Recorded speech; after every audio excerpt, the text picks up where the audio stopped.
and welcome to March's roundup. So I have made a lot more things this month than I did in February, and I didn't realise quite how many I'd made until I was preparing for filming this video. So this may go on a little bit longer than I would usually like my videos to go, but we'll get there in the end. So the first thing I want to talk about in this video is a blanket that I made. Originally my intention was to make this blanket big enough to fit over my bed. I got a little bored with it because I did start it in January, so I made it to a size that's big enough for me to use sitting on the sofa and covers my legs and pretty much up to my armpits really. I'm calling it finished at the moment, however I can make it bigger and I do plan on expanding on it as time goes on, because I've used DK yarn, which is one that I use an awful lot, so I will always have more yarn to add to it. I currently have more yarn that I could add to it, but it's big enough that I can call this finished for the moment. So I can't show you the whole thing because it is quite big, but that is it in quarters. So you can imagine it's quite big. In hindsight, I wish I had used a slightly bigger crochet hook just so it would grow that little bit bigger quicker, but it actually makes quite a nice dense blanket this way, so that's really good for in the winter. The next thing is something I again started before March. It's the Bolero shrug thing, which I made for my friend Seth. I finished it on the 29th of March and I gave it to my friend yesterday, so I don't have it to show you IRL, but I'll put a picture up here of it finished. I made that using the yarn that I took off the purple jumper that I made sometime last year or the year before. Must have been, yeah, it was about this time last year I think that I made that. But I never wore it as a dress, so I took a load of it off, turned it into a jumper, and then I had all this extra yarn, and Seth wanted a balloon sleeve shrug, so I made that for her. One thing I find with making clothes for other people that I don't see on a very regular basis is that I worry it won't fit them, but the size, like she tried it on when I gave it to her and it was exactly right across the back, and the sleeves sat well, and I'm hoping she's happy with it. I'm assuming she is, as she's not said otherwise. But no, I'm really happy with how it turned out. I even had some yarn left over, which I will show you what I made with that later on. So the first thing that I made this month, or started this month I should say, is some coasters for work. I used up some of the sock weight yarn that I've got, or had. I wanted to make my work desk a bit more colourful and make it a bit more me as well. So I made 3 coasters, although one of them I folded in half and used sort of like a wrist rest for using my mouse on my desk, because I find that I get a bit warm and sometimes my skin will stick to the desk, whereas if I lean my wrist on that I can sort of slide about a bit more freely. So it works really well for that. And the other 2 I put my hot and cold drinks on my desk. Then I made a bag which looks a bit like a fried egg in Minecraft because of the colour scheme that I chose, and it being the non-binary flag colours.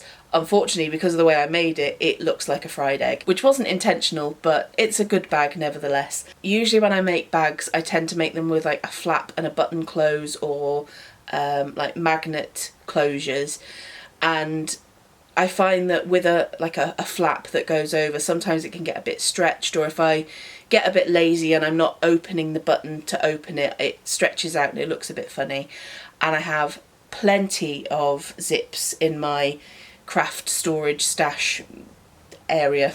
So I thought I'd have a go at making a bag with a zip. Unfortunately I put the zip on the wrong way round, as it were. It's not really, I mean it works either way, it's not inside out, but I wanted it to open from front to back as I wear it, because I always wear my bags over my right shoulder and they sit on my left side, and I wanted it to zip from front to back, but I unfortunately sewed it in the wrong way, so now it opens from back to front. It's not the end of the world, it's just not what I will have preferred. Overall I'm happy with it, but I would have been happier if I made sure I put the zip in the right way. In my bid to make more things for my desk and to stop my keyboard from rocking, I made a mat to go underneath my keyboard on my work desk. Again, I was using the sock weight yarns that I had left over, and I made it a couple of inches bigger, I think, or maybe an inch or 2 bigger around the outside, and it works really well. It's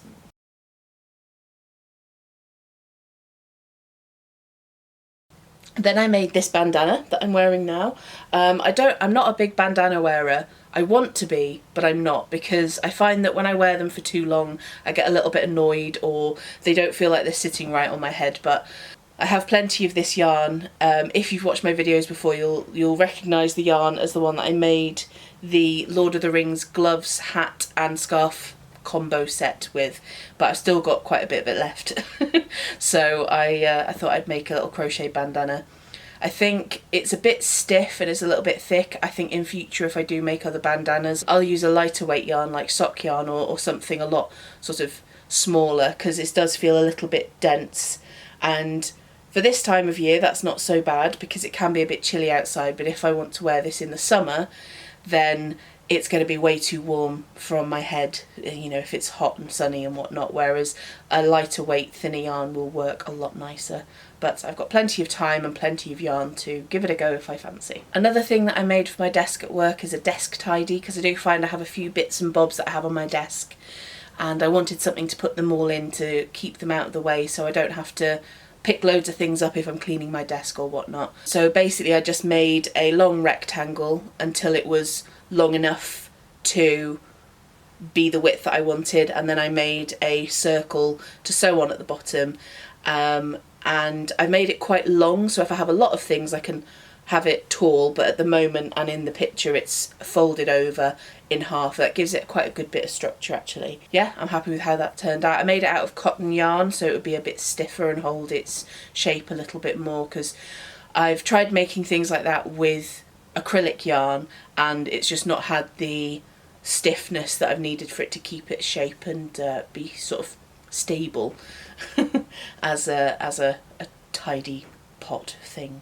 There's a couple of things that I've started which I've not finished yet. One of them is a triangle shawl with the Cotton Kings Sultan Shadow yarn, and the other is it was originally going to be a blanket, but I decided to make a scarf with it instead out of the other Sultan Shadow yarn that I've got, and it's like a chevron blanket is the pattern that I found, but I made it less wide, so it's going to be a scarf. I've had these yarns for ages. I made a different shawl, a green one, with the other skein that I had of this same yarn, and I've worn it a couple of times recently and I really like it, so I thought, well, if I have a few different scarves in these yarns, I've got a few options for different scarves and things.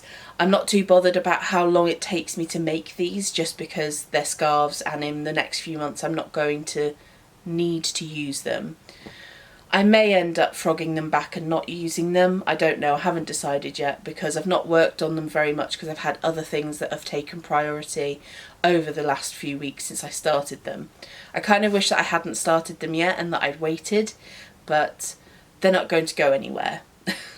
If I don't touch them, they're not going to fall apart all of a sudden, and I can pick them up at any point. Then one of my colleagues asked me to make a load of bees, basically, with the idea of them being cat toys to put catnip in, and so I made a tester for it to make sure the pattern worked, and I liked it. This one here is the tester which I gave to her to have as well. The wings I've done slightly differently on the actual bees, and this didn't have any catnip in it. I already made her a larger bee. Basically I used the same pattern and sort of scaled it down and had a play around with it to make it work. Rather than using plastic eyes, I've just sewn the eyes on because, apart from anything else, I don't want the cats to bite off the eyes and hurt themselves. So yeah, it went really well. I'm really happy with it. Then I made the actual bees. I made 10 of them. So the reason she asked me to make these and make so many is because she was donating them to a tabletop sale for raising money for the RSPCA and another cat charity in the local area. So I charged a minimal amount, just sort of like for the bits and bobs that I used to make it, rather than for my time as well, because it's for charity and cats and I like both. I also had a bit of spare time after finishing the bees, so I made some balls. Originally I was going to make some fish. I ran out of the black yarn and I didn't want to buy more just to make a couple of more bees, and then the yarn might not have arrived in time for me to actually make them in time for the sale.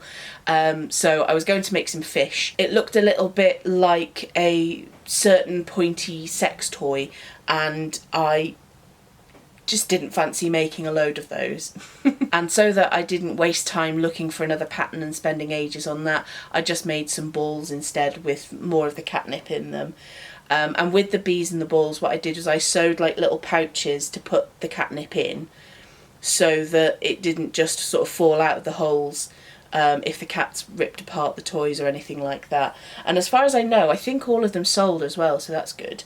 So the same person who I made the bees for, I'm making a blanket for. So at the moment, it's nowhere near finished. So this is one of the sections of it that I've got so far. So she wanted one in blues. So it's 3 different blues. You've got a light blue, a mid blue and a dark blue. This is the start of one of the panels. The way that I'm doing it is 8 rows of mid, 8 rows of light, and then 8 rows of mid. Do 2 squares like that, and then I'm doing 2 squares of the opposite way around with the light, then the mid, then the light again.